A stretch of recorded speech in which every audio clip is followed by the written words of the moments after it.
ওয়াযান্না আন্নাহুল ফিরাক, এখন তোমার হাত পা শক্তি সামর্থ্য, তোমার কাছে মনে হচ্ছে অনেক কিছু আজকে তোমার কাছে আছে, কিন্তু আল্লাহ বলছেন না বান্দিরে, এমন একটা সময় আসবে যে সময় এই জিনিসগুলো তোমার কোনো প্রকার কাজে আসবে না। তুমি চাইলেও এই জিনিসগুলো রাখতে পারবে না। আজকে শরীরের চামড়াটা একটু শক্ত মনে হচ্ছে, এজন্য সরাকে ধরাগেন, ধরাকে সরাগেন মনে করছেন, কিন্তু এই সময়টা আল্লাহ রাব্বুল আলামিন চিরদিন এভাবে রাখবে না।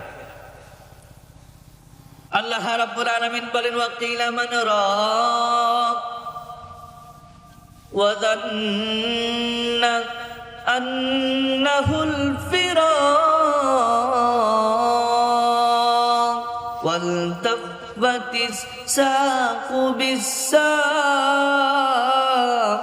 ইলা রাব্বিকা ইয়াওমাইযিনিল মাসাক। এখন যে শক্তি আপনার আছে, এই শক্তিটা মৃত্যুর আগ পর্যন্ত আপনার থাকবে না। তাইরে নাইরে করে জীবন পরিচালনা করেছেন, নিজের মতো করে জীবন পরিচালনা করেছেন। হযরতে ফাতেমা, হযরতে খাদিজা, হযরতে সুমাইয়া রাদিয়াল্লাহু তাআলা আনহা, ওনারা যে জীবন পরিচালনা করেছেন সেদিকে বিন্দু পরিমাণ কোনো কর্ণপাত আপনি করেন নাই।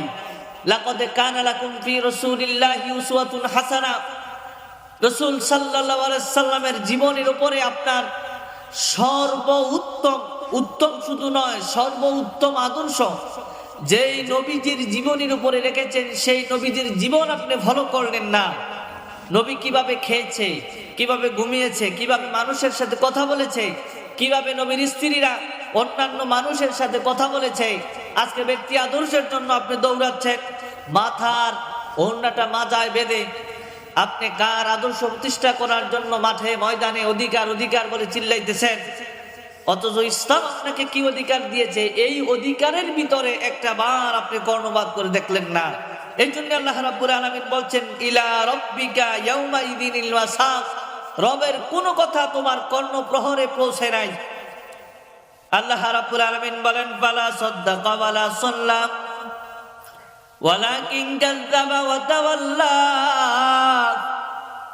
তোমার মতো করে তুমি জীবন পরিচালনা করেছো, তোমার মতো করে তোমার জীবন তুমি অতিবাহিত করেছো, তুমি একটা বার চিন্তা করো না আজকে আমার বয়স 20 বছর, আজকে আমার বয়স 30 বছর, 40 বছর, এই 40 বছর আপনার থাকবে না, 30 বছর সময়টা আপনার থাকবে না, সময়টা চলে যাবে 60, 70, 80 বছরের জায়গায়।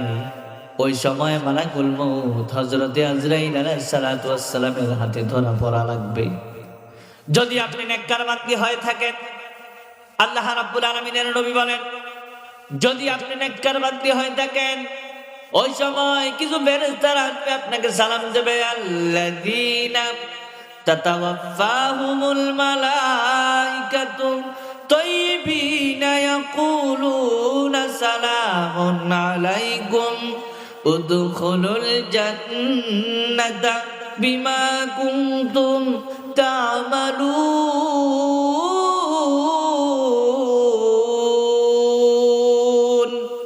আল্লাহ রাব্বুল আলামিন বলেন ওই সময় যদি তুমি নেককার বান্দী হয়ে থাকো, ফেরেশতারা তোমাকে এসে বলবে রহিমার মাতরে সালাম, করিমের মাতরে সালাম, আব্দুল হাকিমের মাতরে আল্লাহ রাব্বুল আলামিনের পক্ষ থেকে সালাম, সালামুন আলাইকুম উদখুলুল জান্নাতা বিমা কুনতুম তা'মালুন।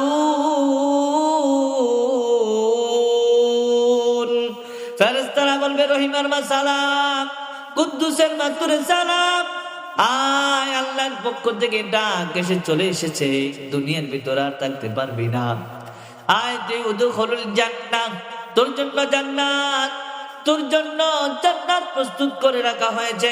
তুমি যেই দিকে তাকাবা ওই দিকে শুধুমাত্র দেখবা সাদা কাপড় পরা পরিহিত ফেরেশতারা দাঁড়িয়ে আছে আপনাকে ওয়েলকাম করার জন্য। আল্লাহ রাব্বুল আলামিন বলেন ইলা মান দাবাসরিহি, ইলা মাদ্দা বাসরিহি, একটু লক্ষ্য করে শুনুন, ইলা মাদ্দা বাসরিহি, চতুর্দিকে আপনি নজর করবেন, দেখবেন সারি সারি অবস্থায় ফেরেশতারা আপনার জন্য, আপনাকে ওয়েলকাম করার জন্য দাঁড়িয়ে আছে। যদি আপনি ঈমানদার হতে পারেন, আর যদি আপনি ঈমানদার না হন, ওয়াসিকাল্লাযীনা কাফারু ইলা জাহান্নামা যুমারা, যদি আপনি ঈমানদার না হন, নিজের মন মতো আপনি সংসার পরিচালনা করেছেন, নিজের মতো করে আপনি জীবন অতিবাহিত করেছেন, আল্লাহর বিধান আপনি মানেন নাই, দিন কায়েমের কর্মী হিসাবে আপনি নিজেকে একটা বারের জন্য পরিচয় দেন নাই, একটা বারের জন্য তৈয়ার করেন নাই, আপনি বুঝবেন আপনি কিয়ামতের দিন আল্লাহ রাব্বুল আলামিন বলবেন, বান্দিরে দুনিয়ার ভিতরে তোর মতো করে তুই জীবন অতিবাহিত করেছিস, তোর মতো করে তুই সংসার জীবন অতিবাহিত করেছ, তোর মতো করে তুই যেইভাবে মনে চেয়েছিল এইভাবে তোমার জীবনটাকে তুমি অতিবাহিত করেছো, আজকে আমার কাছে তোমার জন্য কিছু নাই। ইলা জাহান্নামা যুমারা, ইলা জাহান্নামা যুমারা, আয় তোর জন্য আজকে জাহান্নাম, ফেরেশতারা মুগুর নিয়ে রেডি হয়ে আছে, আজকে তোর জন্য আল্লাহর পক্ষ থেকে কোনো ক্ষমা নাই, তুই আজকে চলে আয়, আজকে তোর জন্য জাহান্নাম রেডি। আল্লাহ রাব্বুল আলামিন অন্য একটি আয়াতের ভিতরে বলেন, ইন্না আতানা সাদাতানা ওয়া কুবারানা ফাআদাল্লুনা সাবিলা, জীবনে আমি আল্লাহর কথা মানো নাই, তোমার মতো করে তোমার নেতা কি বলছে, তোমার নেত্রী কি বলছে, তোমার উপরের ম্যাডাম কি বলছে, ওই মতো করে তোমার জীবনটাকে তুমি পরিচালনা করেছ, আজকে আমি আল্লাহর কাছে তোমার জন্য কিছু নাই।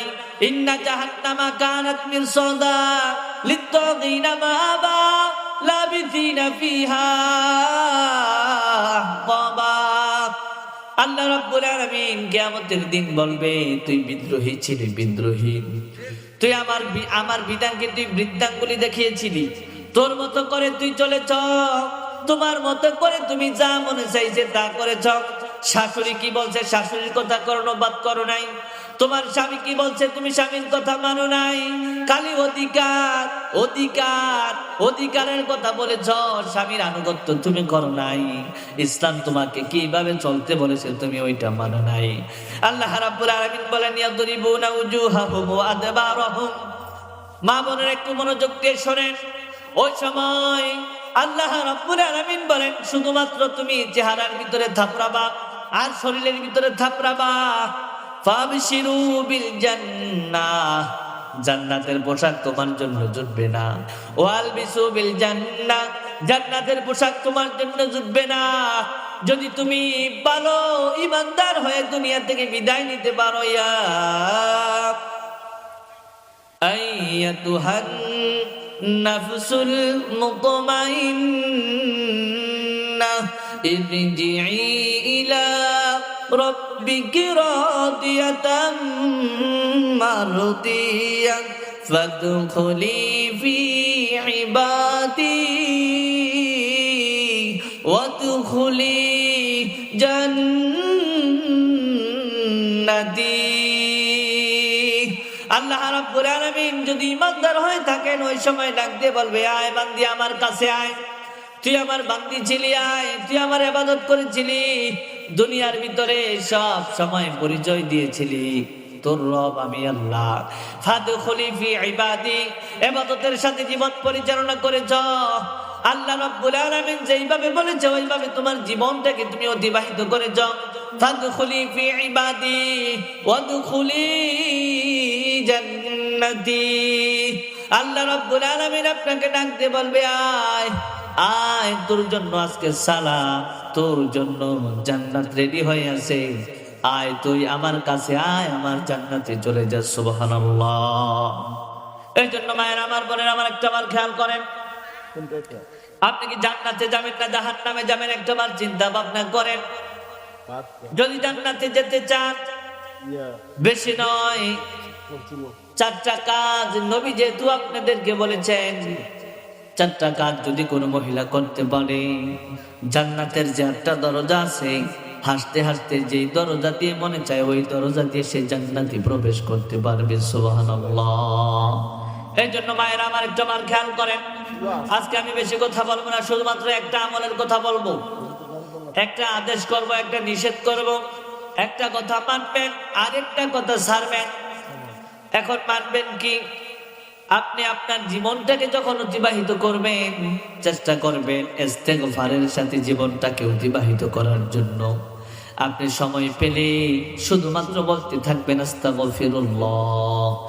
একটা মাত্র আমল আপনি করেন আস্তাগফিরুল্লাহ, আস্তাগফিরুল্লাহ, আস্তাগফিরুল্লাহ।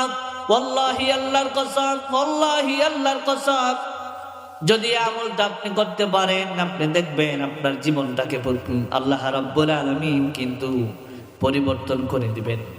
ইস্তেগফার শব্দের অর্থ হলো দোয়া করা, প্রার্থনা করা।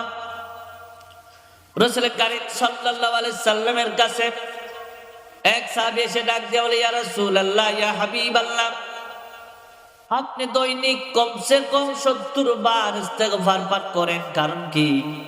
আল্লাহ রাব্বুল আলামিনের নবী বলেন, আফালা আকুনা আবদান শুকুরা, আমি কি আল্লাহ রাব্বুল আলামিনের কৃতজ্ঞতা জ্ঞাপনকারী বান্দা হব না? নবী যদি দিনে কমসে কম 70 বার ইস্তেগফার পাঠ করতে পারে, তাহলে আপনার আর আমার খবর কি? আল্লাহ রাব্বুল আলামিনের নবী বলেন, ইস্তেগফার যদি কেউ নিয়মিত পাঠ করতে পারো, তাহলে দেখবা তোমার অনেকগুলো উপকার হবে। এক নাম্বার উপকারের কথা বিশ্বনবী সাল্লাল্লাহু আলাইহি সাল্লাম বর্ণনা করেন, যদি তুমি নিয়মিত ইস্তেগফার পাঠ করতে পারো, তাহলে আল্লাহ রাব্বুল আলামিন তোমার জীবনের যত গুনাহ আছে সমস্ত গুনাহ আল্লাহ রাব্বুল আলামিন মাফ করে দেবে। সুবহানাল্লাহ। ইস্তেগফার যদি আপনি নিয়মিত পাঠ করেন, আপনার জীবনের ছোট বড় কবিরা সগীরা যা গুনাহ আছে সব গুনাহ আল্লাহ রাব্বুল আলামিন ক্ষমা করবেন। সাহাবী এসে ডাক দিয়ে বলে, ইয়া রাসূলুল্লাহ, ইয়া হাবিবাল্লাহ, যদি আমি নিয়মিত ইস্তেগফার পাঠ করতে পারি, তাহলে আমি আর কি উপকার পাবো? নবীজি বলেন, আসমান থেকে যতগুলো রিজিক আছে সমস্ত প্রকার রিজিক গুলো তোমার জন্য বরাদ্দ করে দেয়া হবে। আজকে আপনার রিজিকের টেনশন, আপনি সকালবেলা কি খাবেন, দুপুর বেলা কি খাবেন, রাতের বেলা কি খাবেন, আগামী দিন কি আপনি খাবেন, এই টেনশনে আপনার ঘুম হয় না। আপনি যদি নিয়মিত ইস্তেগফার পাঠ করতে পারেন, আল্লাহ রাসূল সাল্লাল্লাহু আলাইহি সাল্লাম বলেন, আসমান থেকে রিজিকের দরজাগুলো তোমার জন্য খুলে দেয়া হবে। সুবহানাল্লাহ। 3 নাম্বার সাহাবী এসে ডাক দিয়ে বলে, ইয়া রাসূলুল্লাহ, ইয়া হাবিবাল্লাহ, 3 নাম্বার আমি আর কি পাবো? রাসূল সাল্লাল্লাহু আলাইহি সাল্লাম বলেন, সম্পদ দেওয়ার ওয়াদা আল্লাহ রাব্বুল আলামিন করছে। সম্পদ দিয়েছেন, ওই সম্পদ আপনার কাছে মনে হচ্ছে সম্পদ চলে যাচ্ছে, এই সম্পদ সন্তান দিয়ে তোমার জন্য করবে। আপনার সন্তান নাই, বিয়ে হয়েছে 10 বছর 20 বছর, সন্তানের জন্য তালা বাবার কাছে যান, সালা বাবার কাছে যান, লেংটা বাবার কাছে যান, গামছা বাবার কাছে যান। আল্লাহ রাব্বুল আলামিনের নবী বলেন, সালা বাবা, তালা বাবা, গামছা বাবার কাছে যাওয়ার কোনো দরকার নাই। যদি তুমি নিয়মিত ইস্তেগফার পাঠ করতে পারো, যখন আপনি সময় পাবেন তখন বলবেন, আস্তাগফিরুল্লাহ, আস্তাগফিরুল্লাহ, আস্তাগফিরুল্লাহ, আস্তাগফিরুল্লাহ। আল্লাহ রাসূল বলেন, যদি তুমি নিয়মিত ইস্তেগফার পাঠ করতে পারো, তাহলে দেখবা তোমাকে ফুটফুটে সুন্দর সন্তান দিয়ে আল্লাহ রাব্বুল আলামিন তোমারে ধন্য করে দিয়েছে। সুবহানাল্লাহ। এই জন্য মায়েরা আমার, আপনি সংসারে অসুখী, মনে হচ্ছে সন্তান আপনার হবে না, আপনি যদি নিয়মিত ইস্তেগফার পাঠ করতে পারেন, কোন তালা বাবা সালা বাবার কাছে পীরের কাছে যাওয়ার দরকার নাই।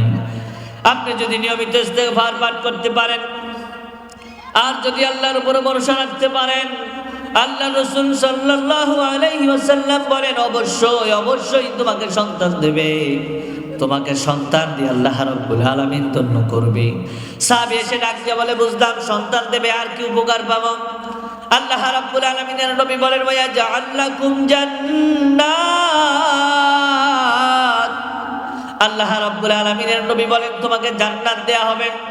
তোমাকে এমন জান্নাত দেয়া হবে, আলাল আরাইকি ইয়ানদুরুন, তুমি হেলান দিয়ে থাকবা, আরাম আয়েশে থাকবা, তোমার কাছে যা খেতে মনে চায়, শুধু মনের ভিতরে অভিব্যক্তি আসবে, আল্লাহ আমি এই জিনিসটা খেতে চাই। আল্লাহ রাব্বুল আলামিনের নবী বলেন, মনের ভিতরে উদয় হওয়া মাত্রই আল্লাহ রাব্বুল আলামিন তোমার কাছে ওই খাবারটা নিয়ে চলে আসবে। সুবহানাল্লাহ। এই জন্য মায়ের আমার, বোনের আমার, একটাবার চিন্তা করেন, যদি আপনি নিয়মিত ইস্তেগফার পাঠ করতে পারেন, তাহলে ওয়াজআল লাকুম জান্নাত, আল্লাহ আপনাকে জান্নাত দিবে, জান্নাতের ওয়াদা দিয়েছেন। সাহাবী বলেন, আর কি ওয়াদা আমি পাবো? রাসূল সাল্লাল্লাহু আলাইহি সাল্লাম বলেন, ওয়াজআল লাকুম আনহারা, শুধুমাত্র তোমাকে যে জান্নাত দেবেন তা নয়, জাহান্নাম থেকেও মুক্তির ব্যবস্থা করবেন। মুত্তাকিনা ফিহা আলাল আরাইক, তোমাকে জাহান্নাম থেকে আল্লাহ মুক্তি দেবেন, জান্নাতের ভিতরে ভালো একটা জায়গা তোমার জন্য নির্বাচিত করবেন। এই জন্য মায়েরা আমার, জান্নাত যদি পেতে চান, জাহান্নাম থেকে যদি মুক্তি পেতে চান, তাহলে অবশ্যই অবশ্যই ইস্তেগফার পাঠ করতে থাকবেন। সাহাবী বলেন, ইয়া রাসূলুল্লাহ, ইয়া হাবিবাল্লাহ, আমি আর কি পাবো? রাসূল কারীম সাল্লাল্লাহু আলাইহি সাল্লাম হযরত হুদ আলাইহিস সালামের বর্ণনা দিতে গিয়ে বলেন, হযরত হুদ আলাইহিস সালাম তার জাতির লোকদেরকে বলছিল, ওয়া ইলা আদিন নাখাহুম হুদা ক্বালা ইয়া কওমি আবুদুল্লাহ মা লাকুম মিন ইলাহিন গায়রু, তার জাতিদেরকে বলেছিলেন, ও আমার জাতিরা, ও আমার আদ জাতিরা, তোমরা একটু মনোযোগ দিয়ে শোনো। মান আসাদ্দা কুওয়া, তোমরা প্রচুর শক্তিশালী, এটা আমি জানি। তোমরা পাহাড় কেটে কেটে ঘর বানাও, এটা আমি জানি। তাফসীরের ভিতরে এসেছে, আদ জাতির লোকেরা, যেই লোকটা একেবারে ছোট, ওই লোকটার লম্বা ছিল 100 হাত, যেটা একেবারে ছোট ওইটার লম্বা ছিল 100 হাত। আর যেই মানুষটা মোটামুটি একেবারে লম্বা চলনসই, ওই মানুষটার লম্বাটা ছিল 400 হাত। ওই মানুষগুলোর এত শক্তিশালী ছিল, ওই মানুষগুলো পাহাড় কেটে কেটে তারপরে তারা ঘর নির্মাণ করত। ওই লোকগুলো নবীকে ডাক দিয়ে বলে, হুদ নবীকে ডাক দিয়ে বলে, বুঝলাম আপনি আমাদেরকে নসিহত করলেন, ঈমান আনয়ন করতে বললেন, আর আরেকটা কি যেন বললেন, আমাদের শক্তি নাকি বৃদ্ধি হবে। ওই রাসূল সাল্লাল্লাহু আলাইহি সাল্লাম বলেন, ইয়াজিদহুম ইলা কুওয়াতিকুম, যদি তোমরা নিয়মিত ইস্তেগফার পাঠ করতে পারো, তোমার শরীরের ভিতরে যতগুলো শক্তি আছে, যদি ইস্তেগফার তুমি পাঠ করতে পারো, দেখবা আগের চাইতে তোমার শরীরের শক্তিগুলো আল্লাহ দ্বিগুণ করে দিয়েছে। এর জন্য মায়েরা আমার, বোনেরা আমার, একটাবার চিন্তা করেন, ইস্তেগফার পাঠ করছেন, আপনার শরীর হাঁপিয়ে গেছে কাজ করতে করতে, আপনি 2 মিনিট একটু রেস্ট করেন, 2 মিনিট একটু বসে থাকেন। ওই 2 মিনিট আপনি যখন সময় পেয়েছেন, আপনি বলতে থাকেন, আস্তাগফিরুল্লাহ আস্তাগফিরুল্লাহ আস্তাগফিরুল্লাহ। আপনি মাঠের ভিতরে কাজ করতে গেছেন, আপনার কাছে মনে হচ্ছে এখন শক্তি নাই, আপনার কাছে মনে হচ্ছে শরীরটা এখন দুর্বল হয়ে গেছে। আপনি সময় নেন, 2-4-5 মিনিট সময় নেন, আপনি 70 বার কমসে কম ইস্তেগফার পাঠ করেন। আপনি দেখবেন 70 বার ইস্তেগফার পাঠ করার কারণে আপনার শরীরে আগে যে পরিমাণ অসুস্থতা ছিল, আগে যে পরিমাণ দুর্বলতা আপনার শরীরের ভিতরে কাজ করেছে, আপনি দেখবেন আপনার শরীরের ভিতর থেকে দুর্বলতা কেটে গেছে। আপনি আগের চাইতে অনেক উদ্যমের সাথে, পরিশ্রমের সাথে আরো বেশি কাজ করতে পারবেন। এই জন্য মায়ের আমার, বোনের আমার, একটা বার খেয়াল করেন, ইন্নাহু লা ইউগারু আলা কলবি, আল্লাহ রাসূল সাল্লাল্লাহু আলাইহি সাল্লাম বলেন, মাঝে মধ্যে আমার অন্তরের ভিতরে গুণে ধরে, মরিচিকা ধরে। সাহাবীরা জিজ্ঞাসা করলেন, ইয়া রাসূলুল্লাহ, মরিচিকা ধরলে আপনি কি করেন? রাসূল বলেন, যখন আমার কাছে মনে হয় আমার গুণে ধরেছে, আমার মরিচিকা ধরেছে অন্তরের ভিতরে, আমি সঙ্গে সঙ্গে বলতে থাকি, আস্তাগফিরুল্লাহ আস্তাগফিরুল্লাহ আস্তাগফিরুল্লাহ। এই জন্য মায়ের আমার, একটা বার খেয়াল করেন, আপনার কাজ মনে হচ্ছে আপনার শরীরটা ক্লান্ত, মনে হচ্ছে আপনি টেনশনে আছেন, মনে হচ্ছে আপনি কোনো না কোনো কারণে দুশ্চিন্তাগ্রস্ত অবস্থায় আছেন। এই জন্য আপনি যখন সময় পাবেন ওই সময় বলতে থাকবেন আস্তাগফিরুল্লাহ। হযরত আবু হুরায়রা রাদিয়াল্লাহু তাআলা আনহু বলেন, আমি যেই দিন একেবারে কম ইস্তেগফার পাঠ করি ওই দিনও 12,000 ইস্তেগফার পাঠ করি।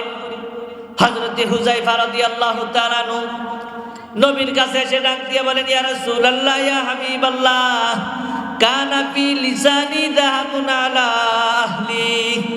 মাঝে মধ্যে আমি যখন আমার স্ত্রীকে কোনো কথাবার্তা বলি, সন্তানকে যখন কোনো কথাবার্তা বলি, স্ত্রী আমার কথা শোনে না, সন্তান আমার কথা শোনে না, আমি এখন কি করব?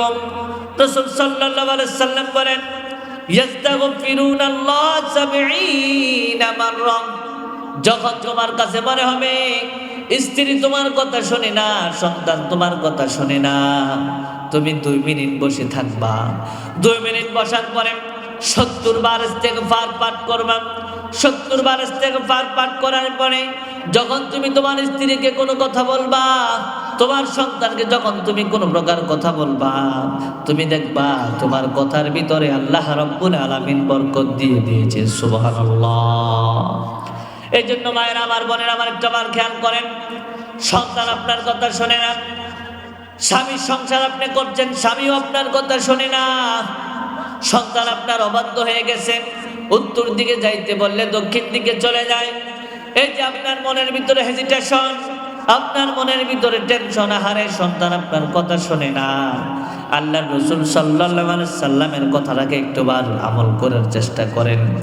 আপনার সন্তান যখন কথা শোনে না, আপনার স্বামী যখন কথা শোনে না, আপনি সময় নিয়ে 70 বার ইস্তেগফার পাঠ করবেন। আস্তাগফিরুল্লাহ, আস্তাগফিরুল্লাহ, আস্তাগফিরুল্লাহ, আস্তাগফিরুল্লাহ।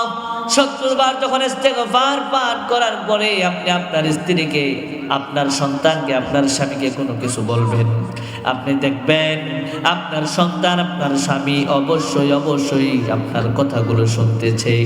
এই জন্য মায়ের আমার, চেষ্টা করবেন ইস্তেগফার পাঠ করার জন্য।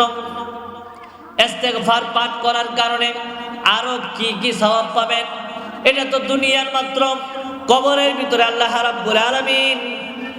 রাব্বুল আলামিনের নবী বলেন, কবরের ভিতরে আরো অনেক প্রকার শান্তি তোমাদের জন্য আছে। সাহাবী জিজ্ঞাসা করলেন, ইয়া রাসূলুল্লাহ, ইয়া হাবিবাল্লাহ, আপনি আমাকে বর্ণনা দেন। রাসূল কারীম সাল্লাল্লাহু আলাইহি সাল্লাম ইব্রাহিম আলাইহিস সালাতু ওয়াস সালামের কথা বলেন। ইব্রাহিম আলাইহিস সালাতু ওয়াস সালাম আল্লাহর কাছে দোয়া করেছিল বাবার জন্য, মায়ের জন্য। রব্বানা গফিরলি ওয়া লিওয়ালিদাইয়া। হযরত নূহ আলাইহিস সালাতু ওয়াস সালাম দোয়া করেছিলেন, রব্বি গফিরলি ওয়া লিওয়ালিদাইয়া। আল্লাহ রাব্বুল আলামিন, আমার মা বাবা অন্ধকার কবরের ভিতরে কেমন আছে আমি জানি না, দয়া করে অন্ধকার কবরটাকে তুমি জান্নাতের বাগান বানায় দাও। ইব্রাহিম আলাইহিস সালাতু ওয়াস সালাম দোয়া করেছিলেন, নূহ আলাইহিস সালাতু ওয়াস সালাম দোয়া করেছিলেন। আল্লাহর রাসূল সাল্লাল্লাহু আলাইহি সাল্লাম বলেন, যখন তুমি দোয়া করবা, দোয়া করার আগে যদি তুমি ইস্তেগফার পাঠ করে এরপরে আল্লাহর কাছে দোয়া করো, আল্লাহ রাব্বুল আলামিন কবরের ভিতরে তোমার যে মা অথবা যে বাবা শুয়ে আছে তার একটা মর্যাদাকে আল্লাহ বৃদ্ধি করে। ইস্তেগফার পাঠ করে দোয়া করার কারণে মা বাবা অন্ধকার কবর যেমন আছে, তাদের একটা মর্যাদাকে আল্লাহ রাব্বুল আলামিন বৃদ্ধি করে। ওই কবরবাসী ডাক দিয়ে বলে, আল্লাহ, এতদিন তো আমার কোনো মর্যাদা বৃদ্ধি করা হলো না, আজকে কেন আমার মর্যাদা বৃদ্ধি করা হলো? তখন আল্লাহ রাব্বুল আলামিন বলেন, বিইস্তিগফারি ওয়ালাদিকা লাক। তোমার সন্তান কিছুক্ষণ আগে ইস্তেগফার পাঠ করেছে, ইস্তেগফার পাঠ করে এরপরে আমার কাছে দোয়া করেছে, এই জন্য আজকে তোমার একটা মর্যাদা আমি আল্লাহ বৃদ্ধি করলাম। কবরবাসী, আপনার মা, আপনার বাবা ওই সময় আনন্দে উৎফুল্ল হয়ে যায়, আরে আমার রেখে যাওয়া সন্তান ইস্তেগফার পাঠ করে আমার জন্য দোয়া করেছে। ওই মানুষটার মনটা একেবারে ভরে যায়। আল্লাহ রাব্বুল আলামিন ওই বান্দাকে ডাক দিয়ে বলে, একটা মর্যাদা বৃদ্ধি করছি, এতেই তুমি এত খুশি হয়ে গেছো, তোমার জন্য আরো পুরস্কার আছে। আল্লাহ রাব্বুল আলামিনের কাছে ওই কবরের বান্দাটা ডাক দিয়ে বলে, আর কি মর্যাদা আমার জন্য আছে? আল্লাহ রাব্বুল আলামিন বলেন, তোর জীবনে যত গুনাহ আছে পিছনের সব গুনাহ আমি আল্লাহ ক্ষমা করে দিলাম। এবং তোর জন্য ঘোষণা দিলাম আজকে থেকে তোর জন্য আর জাহান্নাম নয়, আজকে থেকে তোর জন্য আজ জাহান্নাম নয়, তোর জন্য আজকে থেকে আমি আল্লাহর পক্ষ থেকে জান্নাত। সুবহানাল্লাহ কোন। এই জন্য আপনি ইস্তেগফার পাঠ করে যদি বাবার জন্য, মায়ের জন্য, কবরবাসীদের জন্য দোয়া করেন, আল্লাহ রাব্বুল আলামিনের নবী বলেন দোয়া করতে দেরি আছে, ডাইরেক্ট অ্যাকশন। সুবহানাল্লাহ। আল্লাহ রাব্বুল আলামিনের নবীর কাছে সাহাবী ডাক দিয়ে বলে, ইয়া রাসূলুল্লাহ, ইয়া হাবিবাল্লাহ, আমি আর কি উপকার পাবো? রাসূল সাল্লাল্লাহু আলাইহি সাল্লাম বলেন, যদি তুমি নিয়মিত ইস্তেগফার পাঠ করতে পারো, তোমার কর্মজীবন সুখের হবে। তুমি সকালবেলা কাজে যাও, কাজ পাও না, বিদেশের বাড়িতে সন্তান আছে, কাজের জন্য চেষ্টা করে কাজ পাচ্ছে না, মা একটা বার মনোযোগ দিয়ে শোনেন, আপনার সন্তানকে আপনি লক্ষ লক্ষ টাকা পয়সা দিয়ে বিদেশের বাড়িতে পাঠিয়েছেন, সন্তান এখন কাজের অভাবে এদিক সেদিক ঘুরে। আল্লাহ রাসূল বলেন নিয়মিত ইস্তেগফার যদি তুমি পাঠ করতে পারো, তোমার কর্মজীবন সুখের হবে, কাজ নাই, তোমার কাজের ব্যবস্থা আল্লাহ করে দেবে। সাহাবী বলেন, ইয়া রাসূলুল্লাহ, আর কি উপকার? আল্লাহ রাসূল সাল্লাল্লাহু আলাইহি সাল্লাম বলেন, এই মানুষ শয়তান, আরেক হচ্ছে জিন শয়তান। আল্লাহ রাসূল সাল্লাল্লাহু আলাইহি সাল্লাম বলেন, যদি তুমি নিয়মিত ইস্তেগফার পাঠ করতে পারো, মানুষ শয়তান থেকেও আল্লাহ তোমারে বাঁচাবে, জিন শয়তান থেকেও তোমারে বাঁচাবে। মায়েরা আমার, বোনেরা আমার, একটা বার খেয়াল করেন, জিনে আসর করার জন্য মোটামুটি তাফসীরের ভিতরে আমি 9টা কারণ পেয়েছি, তার ভিতরে 2টা কারণ বলছি। 1 নাম্বার কারণ হলো, যখন আপনি নূপুর পরেন, নূপুরের নিচ দিয়ে একটা গুড়গুড়ি থাকে, আওয়াজ করে, যদি কোনো মেয়ে, যদি কোনো বাচ্চাকে এক গুড়গুড়ি জাতীয় নূপুর পরানো হয়, তার জিনে ধরে। 1 নাম্বার কারণ।